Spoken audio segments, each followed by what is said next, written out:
હું તો એમ કહું છું કે અખતરા કોઈ વાત ના કરાય જ નહીં, પછી રોતા નથી આવડતું. આપણે જેલમાં કોઈ માણસ હોય એને બાપુ આ સંસારની કે આ હરવા ફરવાની ને ખાવા પીવાની ને મોજ કરવાની કઈ જરૂર નહીં હોય, એને શોખ નહીં હોય. આપણને દુઃખ થાય ખરું આ 10 વર્ષ 20 વર્ષ 25 વર્ષ જેટલી જેલ હોય એમને કોઈનું મોઢું નહીં જોવાનું, એક 4 દિવાલો વચ્ચે જિંદગી કાઢવાની. પણ બાપુ એવું પગલું ક્યારેક ક્રોધ માણસને ચડી જાય ને પગલું ભરી લે ને પછી પસ્તાવાનો વારો આવે. એક ભાઈ ને બાપુ વેચ જમીન હાટું હગો ભાઈ હગા ભાઈને મારી નાખે, એક જાય ઉપર ને એક જાય જેલમાં. એટલે જ સંતોએ કીધું કે ધરતી રાજા રામની કોઈની પૂરી કરી નહીં આશ, આની માથે કંઈક રાણા રમી ગયા ને કંઈક વિયાઈ ગયા નિરાશ.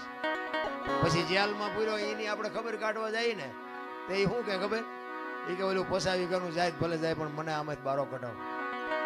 તો હવે વેચ જવા દીધી હોત તો તારે મોડું થઈ ગયું. મારો કહેવાનો અર્થ એ છે સમયની હારે હાલો, સમય બડા બલવાન નહીં પુરુષ બલવાન. હમણાં કીધું તું ને વખતની બાપુ વાતું છે. અર્જુન જેવો બાણા વળી બાપુ આમ ગાંડીવની પણસ પકડીને છૂટી મૂકે ને કુરુક્ષેત્રના મેદાનના પડ ધ્રુજે,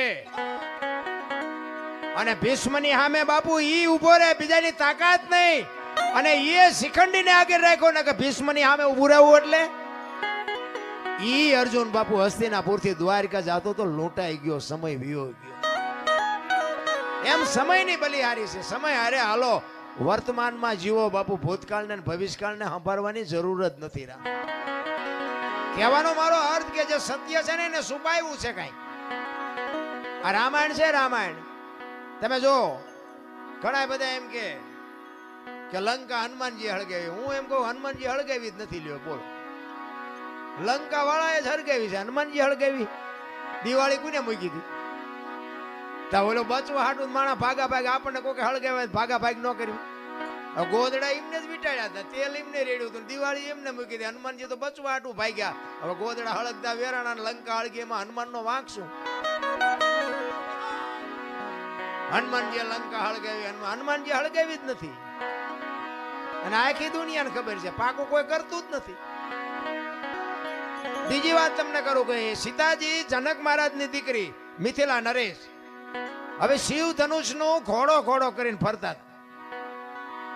અને પછી જનક મહારાજ જોઈ ગયા કે હવે આ શિવ ધનુષ ને મારી દીકરી જો ઘોડો કરીને ફરતી હોય તો આના મૂર્તિયા હાટું શું, આના માટે મૂર્તિઓ મારે કેવો ગોતું.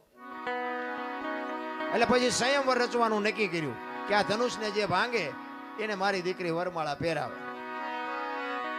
હવે ઈ સંયમવર રચ્યો ને એમાં કે રાવણ હતો.